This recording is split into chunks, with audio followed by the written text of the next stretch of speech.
Ulang noong pagkatapos po ng ating church anniversary.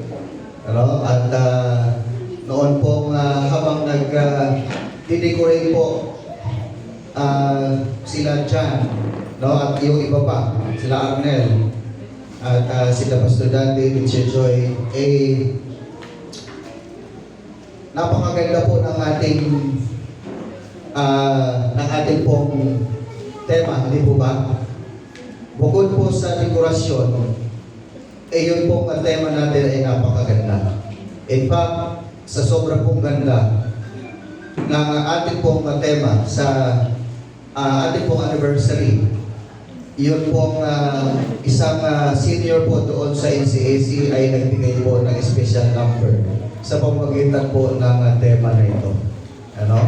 At yun po ay on the spot, kaya buti na lang si Kuya Arnel ay ready, sa ano po mga pwedeng isiksik, sa program, sa gawain ng ating Panginoon. So, yung ating pong tema, pwede po ba natin ibasahin ang malakas? Okay? 1, 2, 3. Faith in action, impacting generations. At inilahan po sa atin, ipinahayag po sa atin last June 22, 2025.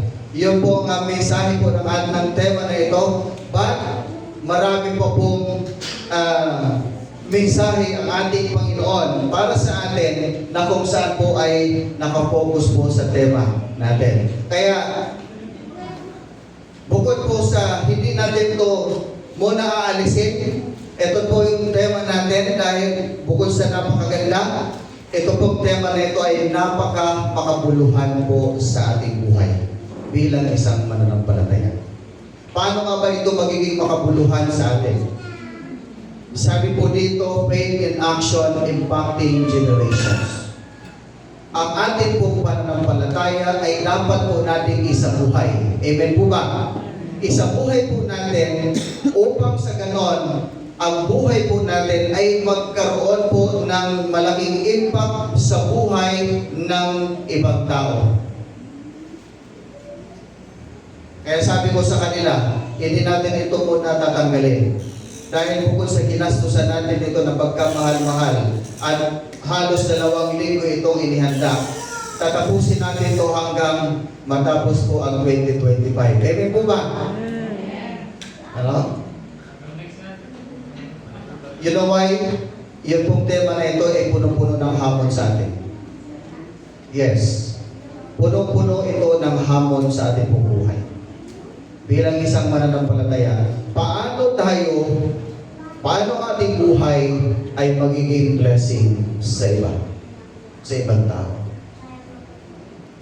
Kaya ang ating pong pag-uusapan ngayong umaga ay yun po ang binasa kanina sa Exodus chapter 3 verses 1 to 12. At ito po ay may malaking kinalaman sa ating pong tema na ating pong pag-uusapan ngayong umaga. Subalit, bago po yan, tayo muna sandalin yung buko at tayo po ay mananalangin. Panginoon namin Diyos, kami po ay nagpapasalamat sapagkat muli po kami pinagtipon-tipon. Pinagsama-sama mo sa sanktuaryo na ito upang magpuri sa iyo sapagkat ikaw ang aming Diyos. Sambahin ka namin sapagkat ikaw ang aming Diyos. Pasasalamatan ka namin sapagkat ikaw ang aming Diyos na siyang lumikha, lumalang, at siyang nagbigay sa amin ng buhay at lahat ng aming pong mga pangangailangan. Sa oras na ito, Panginoon, hayaan niyo po na ang aming pong mga puso ay aming pong bubuksan sa mga sandaling ito. Upang sa ganon ang iyong mga salita na aming pong maririnig ay aming pong maunawaan. Ito po ay mag-ugat sa aming puso at amin itong maisabuhay sa pang-araw-araw. Tulungan mo po kami na nawang maunawaan namin ang bawat detalye, hiwaga ng iyong mga salita, Panginoon, ngayong umaga. Give us, Lord, wisdom, understanding, upang sa gayon, Panginoon, patuloy namin maunawaan ang mga nais mong iparating sa amin ngayong umaga. Lord, gawin mo tuntungan ng iyong abang lingkod upang ikaw ang siyang maitaas at maluwalhati sa aming kalagitnaan. Purihin ka, O Diyos. Sambahin ka. Ang ngalan mo, Jesus, na aming Panginoon. Diyos ng mga Diyos, Panginoon ng mga Panginoon, at Hari ng mga Hari. In Jesus' name we pray. Amen. Ang title po ng mensahe ngayong umaga, baliktad pa na. Tulong para sa mga nahihirapang tao. Help for afflicted people. Ito ang nais ng Diyos na makita at gawin natin sa ating buhay. From the book of Exodus chapter 3 verses 1 to 12, ang talata na ito o yung book po ng Exodus ay makikita po natin dito, ito yung pinakadakilang himala sa lumang tipan. Bakit po dakilang himala? Sapagkat pinalaya ng Diyos ang Israel mula sa Ehipto, mula sa kasalanan at mula sa kahirapan. Pinalaya sila ng Diyos.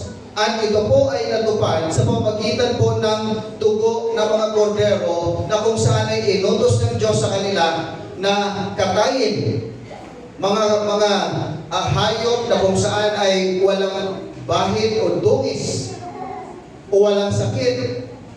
At pagka ito'y kanilang kinatay, ang dugo ng hayop na ito ay kanilang ipapahid doon sa kanilang hamba ng mga pintuan upang sa gayon sila po ay makaligtas sa kamatayan na paparating sa kanila noong mga panahon na yon. At dito po sa talata na ito ay makikita po natin yun pong pagkatawag ng Diyos para kay Moses para sa isang dakilang gawain. Isang napakalaking gawain. Alam mo ba kung ilang taon na si Moses nung siya ay tawagin ng Diyos? Ilang taon po si Moses nung siya ay tawagin ng Diyos? Siya po ay 80 years old nung tinawag siya ng Diyos. Namatay si Moses at the age of 120 years old.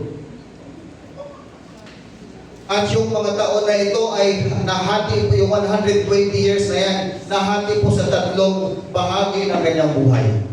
Yung first 40 years, ito po yung pagkasilang sa kanya hanggang sa siya ay magkamalay. No, yung first 40 years, doon po sa Ehipto. Subalit, dahil po sa nung nalaman niya na siya pala ay isang ampun lamang at ang kanyang mga lahi ay mga lahi ng Hebreo na kung saan ay alipin po ng Ehipsyo. Nung siya po ay lumabas, nakita niya na yung kanyang kababayan ay inaapi ng Ehipsyo. Inaapi at hindi niya sinasadya na patay niya ang Egyptian na ito. Kaya siya po ay pinalayas doon sa Egypt ng hari. Pinalayas siya at napunta siya doon sa Midian. Hanggang doon po siya nag-spend ng another 40 years ng kanyang pong buhay. At noong time na yon, he was 80 years old when God called him for the great ministry or mission sa buhay niya. And another 40 years, yun pong naglakbay sila sa wilderness, patungo sa lupa na pinangako sa kanila ng Diyos. So, bakit ko po ito kinikwento sa inyo? Bakit ko po kinikwento? 80 years old, maaaring iba man ang lakas ng 80 years old noon sa panahon natin ngayon. But one thing na gusto kong ipaalam sa atin ng Diyos, wala pong retirement pagdating po sa paglilingkod sa ating Panginoon. Amen? Amen. As long as na ikaw ay malakas at magagamit ng ating Panginoon, maging instrumento sa maraming tao, then let your life na maggamit yan ng Diyos para sa kanyang kaluwalhatian. Amen po ba? Para maparangalan ng Diyos. So, tinawag si Moses ng Diyos sa edad po na 80 years old, at dito po, sinasabi po ng banal na kasulatan na si Moses po habang siya ay nagpapastol ng mga hayop, ay nakita niya na yung puno doon po sa kalayuan ng bundok ng Sinai ay nagliliyab, subalit hindi ito nasusunog. No, hindi ito nasusunog. So nagkaroon siya ngayon ng curiosity. At ito'y kanyang pinuntahan. Pinuntahan niya yung bundok Sinai na kung saan nandoon ang puno na nagliliyab, pero hindi po ito natutupok. At doon po ay sinabi sa kanya ng Diyos kung ano ang layunin ng Diyos sa buhay po ni Moses. Doon siya tinawag ng Diyos. Pero ang tanong, nung sabay tinawag ng Diyos, agad ba siyang sumunod? Hindi po siya agad sumunod. Marami siyang dahilan. Dahil natakot siya. Natakot siya sa lakas at kapangyarihan ng Egyptian, ng mga Ehipsyo. Subalit siya po ay inaaliw ng Diyos at ipinapahayag ng Diyos kung ano po ang kanyang layunin sa mga Israelita. At nais ng Diyos na mapalaya ang mga Israelitang ito mula sa kahirapan. Iyon ang nais ng Diyos. Now, sa verse 7, ano-ano nga ba itong mga pahayag ng Diyos kay Moses patungkol po sa mga Israelita? Now, talakayin po natin. Ang sabi po ng verse 7a, o sa verse 7, sinabi sa kanya ni Yahweh, nakita kong labis na pinahirapan ng mga Ehipsyo ang aming bayan. Alam ko ang hirap na kanilang tinitiis at narinig ko ang kanilang mga pagdaing. Una, ang sabi po ng Diyos, nakita ko ang pagdurusa ng aking bayan. Yan nakita po yan po sinabi ng Diyos, pahayag ng Diyos kay Moses. Nakita niya yung pagdurusa ng kanyang bayan Israel. Kaya, ano ang sabi ng Diyos? Ano ang sabi ng Diyos? Isusuko kita. Ipapadala kita.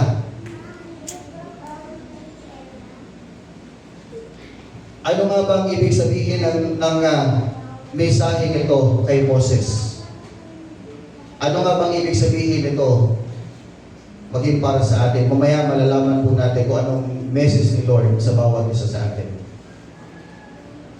Yung sinabi po ng Diyos, nakita ko ang aking bayan. Ibig sabihin, walang sino mang nakatakas sa paningin ng Diyos. Nakikita ng Diyos ang bawat nilikha niya. Ang ibig sabihin po nito, walang lugar na papagtataguan ang sino man. At nakikita ang mga bagay na akala natin ay hindi mahalaga.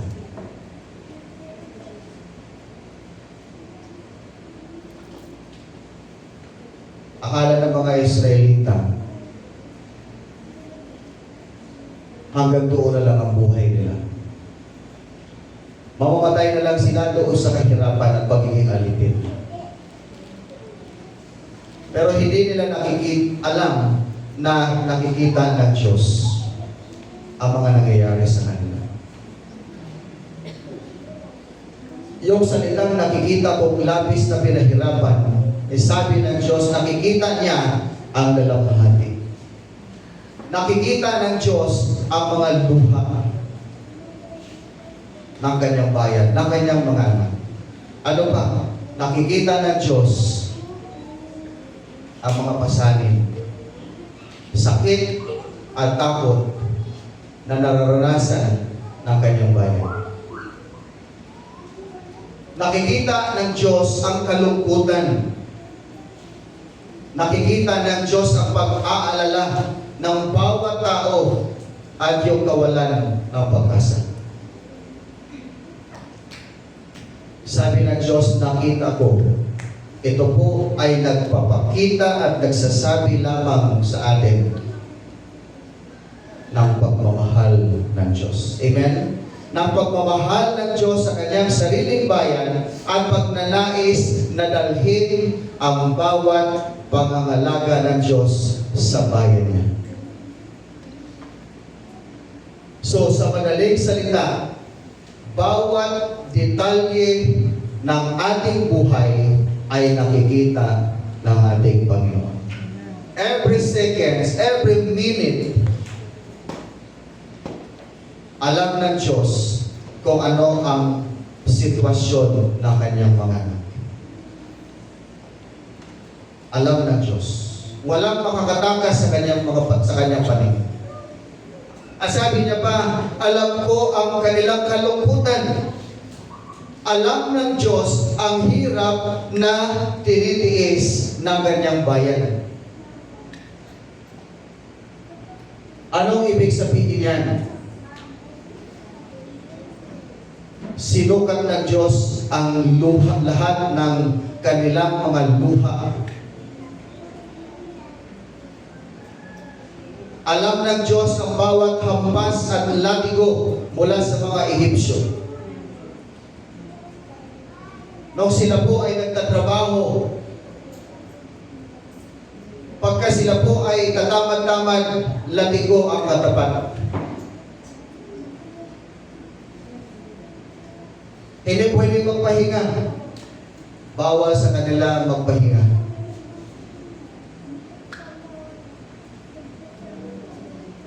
Dahil sakit ng katawan ang kanilang abutin. Alam ng Diyos ang sakit sa pagtatapos ng araw.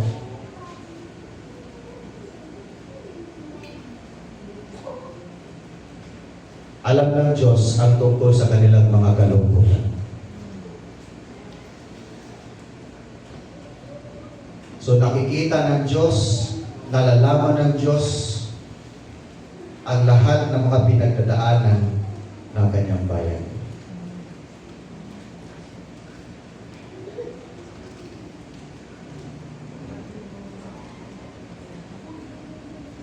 Kung atin pong iisipin mabuti, grabe ang hirap na naranasan ng bayan ng Diyos. Sobrang hirap physically, emotionally, mentally. Andun pa yung spiritual na aspeto na kanilang buhay na kung saan iniisip nila na may Diyos pa ba? Mayroon pa bang Diyos na nakatingin sa atin? Mayroon pa bang Diyos na nagbibigay ng tulong sa atin? Yan ang kanilang mga sigaw. Narinig ng Diyos ang kanilang daig. Finally,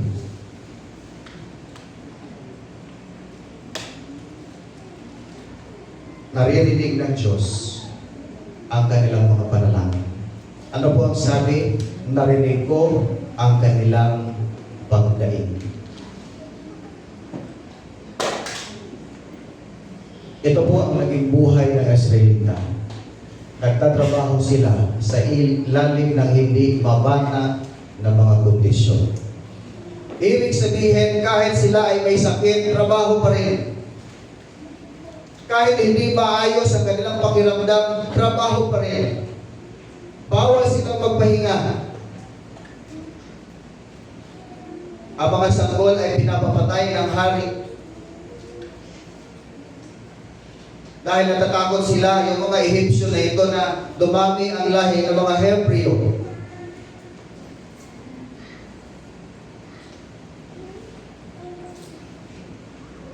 Ang mga tao ay nasisiraan na ng loob.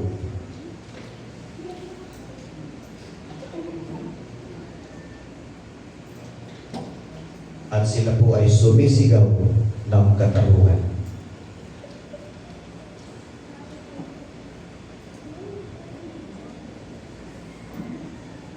Sumisigaw sila sa Diyos sa pamamagitan ng kanilang panalangin.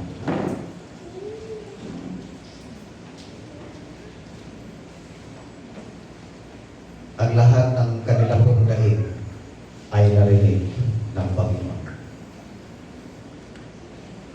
Ang Diyos po ay sumasagot sa ating pong mga dasal. Ang Diyos po ay sumasagot sa ating mga panalangin. Sabi nga dito ni Haring David, mga awit chapter 34, verse 6 to 4 to 6. Ano po ang sabi? Ang aking dalangin dininig ng Diyos, inalis niya sa akin ang lahat kong takot.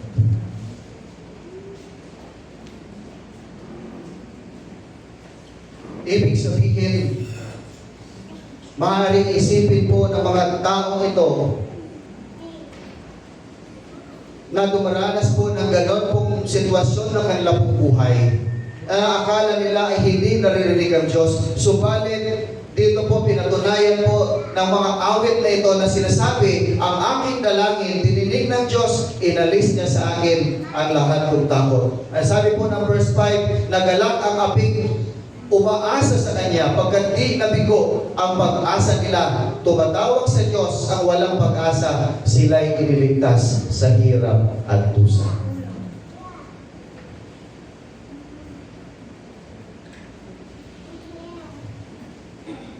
Sabi pa ng Panginoon sa 2 Chronica 7, chapter 7, verses 13 to 14. Ano po ang sabi rito ng Diyos? Sabay-sabay na tayo magbasa. Isara ko man ang langit at hindi na umulan. Nakasan po natin. Utusan ko man ang mga pana upang salantain ang lupain ito. Magpadalaman ako ng salot sa aking bayan. Ngunit sa sandaling ang bayang ito na nagtataglay ng aking karangalan ay magpapakumbaba, manalangin, hanapin ako at talikuran ang kanilang kasamaan. Papakinggan ko simula sa langit, patatawarin ko sila sa kanilang mga kasalanan at muli kong pasasaganain ang kanilang lupain. Sa madaling salita, ito pong talata na ito ay nagbibigay ng patunay na ang Diyos po ay nagbibigay siya ng assurance sa bawat tao na dumaranas po ng hirap sa kanyang buhay, na once na isang tao, ano man ang kanyang pinagdadaanan, sabi rito, basta siya ay sandaling lumapit, no? Magpapakumbaba. Ano po sabi? Manalangin, hanapin ang talikuran ng kanyang kasamaan. Pakikinggan siya ng Diyos. Pakikinggan ng Diyos ang bawat taong tumatawag sa Kanya, na mayroon po ganitong attitude. Magpapakumbaba siya sa kanyang sarili, mananalangin at hanapin ang Diyos. Dahil kailangan niya ito at saka siya manalangin. Doon po ibibigay ng Diyos ang kanyang masaganang pamumuhay. Doon ipagkakaloob ng Diyos ang kanyang pangangailangan. Aalisin ng Diyos ang anumang hirap ng kanyang kalooban. Aalisin ng Diyos ang anumang takot sa kanyang puso. Sa sandaling ang kanyang bayan ay magpakumbaba, manalangin, at hanapin ng Diyos. At meron pa, talikuran ang kanyang kasalanan. Ang blessing ng Panginoon ay kanyang ipagkakaloob sa mga taong may ganito pong attitude. Mayroong ganitong damdamin. And lastly, sa verse 8, sabi niya rito, bumaba ako upang iligtas sila. Kaya bumaba ako upang sila iligtas, ilabas sa Ehipto at ihatid sa lupaing mainam, malawak, mayaman, at sagana sa lahat ng bagay.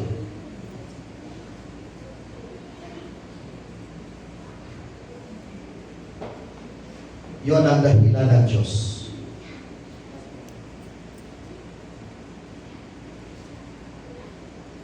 Ngayon, makikita po natin na ang mga naranasan po ng mga Israelita na ito, ang Diyos po ay nakiramay sa kanila. Dahil sila po ay umaasa na mayroong Diyos na magpapalaya sa kanila. At tinamayan sila ng Diyos. Sila po ay napalaya wala sa kahirapan ng buhay. Dito po natin makikita na ang Diyos ay magliligtas mula sa pagkaalipin tungo sa kalayaan. Maliban dyan, sa New Testament, si Jesus ay bumaba para palayain tayo sa pagkaalipin ng kasalanan. Amen? Now, ito po ang pinaka-mensahe sa atin, sa bawat isa sa atin. Ano nga ba yung mga lessons na itinuturo ng Diyos ngayong umaga? What are the theological or spiritual significance in our lives? Ang mensaheng ito. Makikita natin dito, mga kapatid, yung talata na ito ay nagsasabi po ng katapatan ng Diyos sa kanyang covenant sa atin. May covenant si Lord, may sumpa si Lord sa atin, may pangako si Lord sa atin. At yun pong pangako na yan ay pangako pa yan ng Diyos mula noon kay Abraham, kay Isaac at kay Jacob. At ito ay kanyang ipinapakita sa kanyang mga anak na mayroong commitment sa kanya. Dahil ito rin po ang commitment ng Diyos sa kanyang mga anak. So, ibig sabihin, vice versa. Yung pangako ng Diyos ay nais niyang tuparin sa buhay natin ngayon. Dahil yan ay ang kanyang commitment sa atin, dapat meron din po tayong commitment sa Kanya. Kaya nga po palitan tayo ng pangako. Ang Diyos ay may pangako sa atin na tayo ay Kanyang pagpapalain. Dapat din po tayong mangako na sumunod sa Kanya. Amen po ba?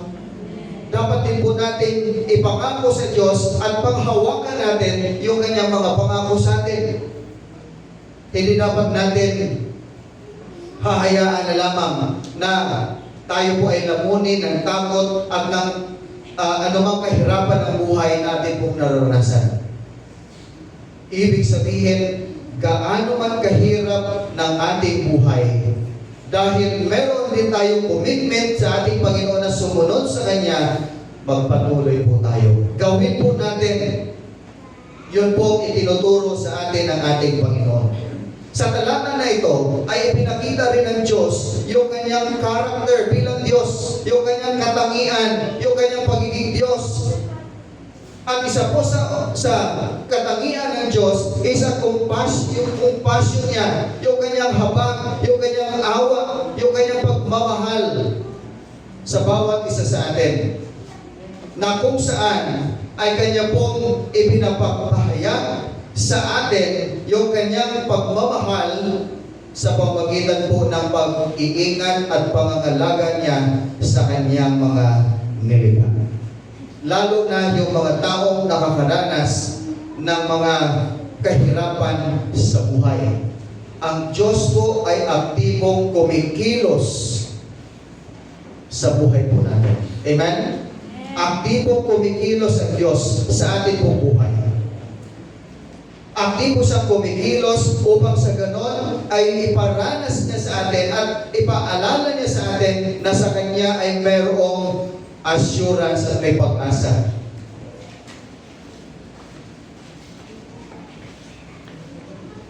We have hope and assurance. Lalo na doon sa mga taong dumaranas ng suffering sa buhay niya. Ito po ay nagpapaalala sa atin na ang Diyos po ay nakikita niya, aware ang Diyos sa bawat struggle na ating pong nararanasan at siya po ay kumikilos, gumagawa upang tayo po ay palayain doon po sa mula po sa kahirapan ng buhay ng tao. Kaya hindi po natin pwedeng sabihin na God is silent. Ang Diyos ay napakatahimik. Ang Diyos ay hindi kumikilos sa akin. Ang Diyos ay hindi nagpapadala sa akin ng mga kasagutan sa aking mga panalangin. No. Church, ang mensaheng ito ay nagbibigay sa atin ng pag-asa at assurance na ang pangako ng Diyos ay totoo. Amen? Na ang Diyos po natin, ang Diyos na buhay ay totoo. At ang Diyos po ay makapangyarihan. At kung atin pong pagbubulay-bulayan ang salita ng ating Panginoon ngayong umaga, tayo po ay maantig sa mensahe ng Diyos. Tayo po ay maantig. Ano po ang sabi ng Diyos sa verse 7 kanina? Nakita kong labis na pinahirapan na mga Ehipsyo ang aking bayan. Alam ko ang hirap nilang tinitiis at narinig ko ang kanilang daing. Kaya bumaba ang Diyos para sa kanila. At ang Diyos sa pamamagitan ni Jesucristo bumaba upang iparanas po sa atin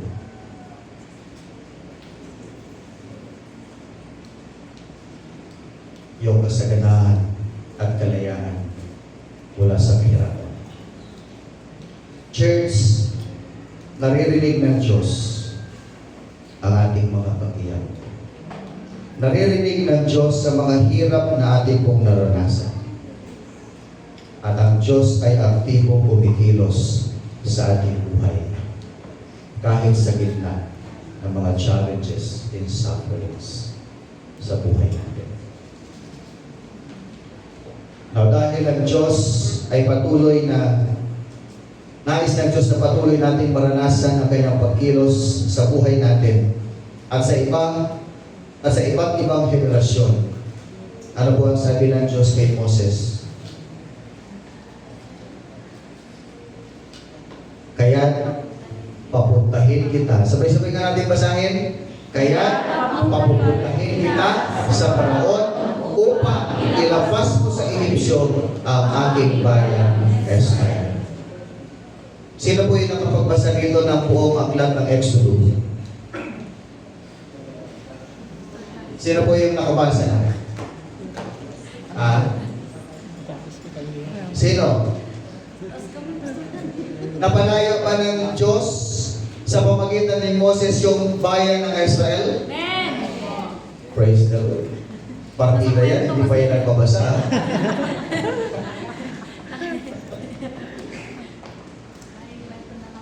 Napalaya pa ng Diyos sa pamamagitan ni Moses ng mga Israelita mula sa kahirapan? Amen. Yes.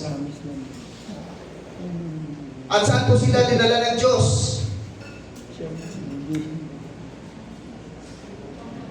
Saan sila dinala ng Diyos? Doon sa lupain masagana. Doon sa lupain na kung saan malaya sila. Dinala sila doon ng Diyos sa pamamagitan po ni Moses. Si Moses po ay naging instrumento para sa kalayaan po ng mga Israelita nito. Mula sa kanilang kahirapan na naranasan at pagiging alipin. Subalit ay nakakalungkot dahil hindi po nakapasok si Moses. Hindi siya nakarating doon sa lupang pinangako ng Diyos. Pero may pa-preface naman si Lord kay Moses. Sabi ng Diyos kay Moses, Moses, natatanaw mo na yung lupang pangako, yung ipinangako ko sa inyo. Kaya lang hindi ka makakarating dyan. Ano? Yung pre-taste niya ay pagtingin, pagtanaw doon sa lupang pangako ng Diyos. Bakit sila po ay nakarating doon sa lupang pangako ng Diyos sa kanila?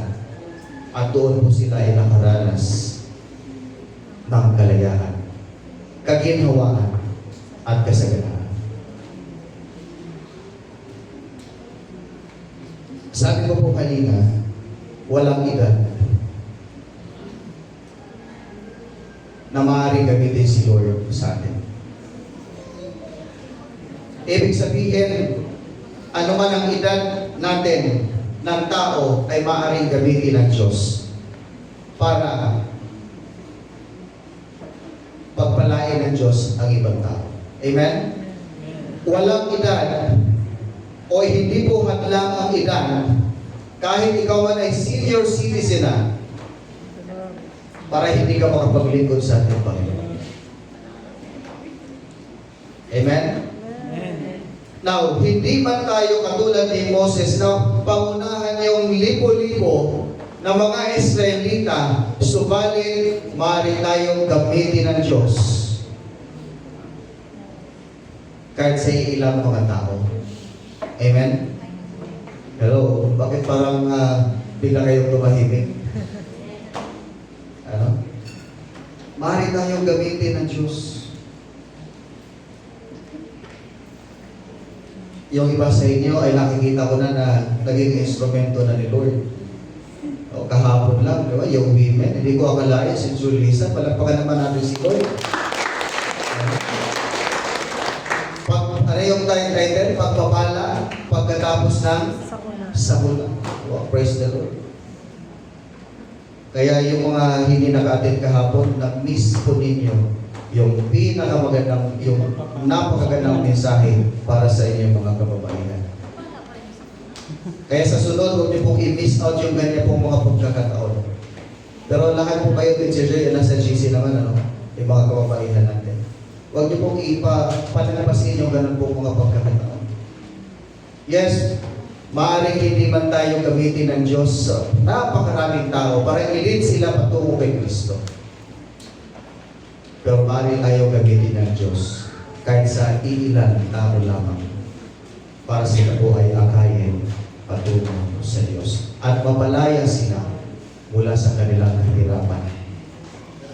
Kahirapan ng kalooban, kaisipan, at maglalabong buhay. Mapapalaya sila kung nais mo magpagamit sa ating Panginoon. Church, ano po yung ating tema?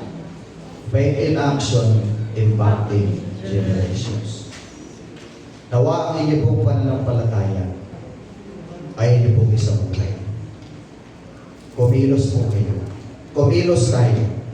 Gawin natin kung ano po ang inuutos ng ating Panginoon.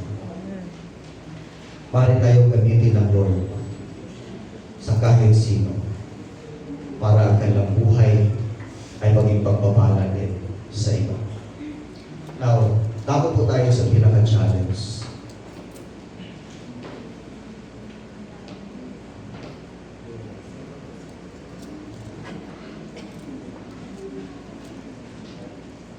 Pwede niyo bang palitan yung ka ng ako? Hello? Pwede niyo bang gamitin yung palitan yung salitang ka ng ako? Basahin nga po natin sabay-sabay.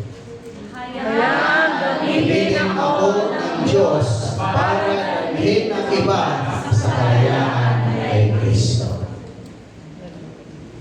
Palagpakan naman natin ang Panginoon. Sinabi niyo yan. Kayo may sabi yan. Hindi po ako. Amen? Palagpakan po natin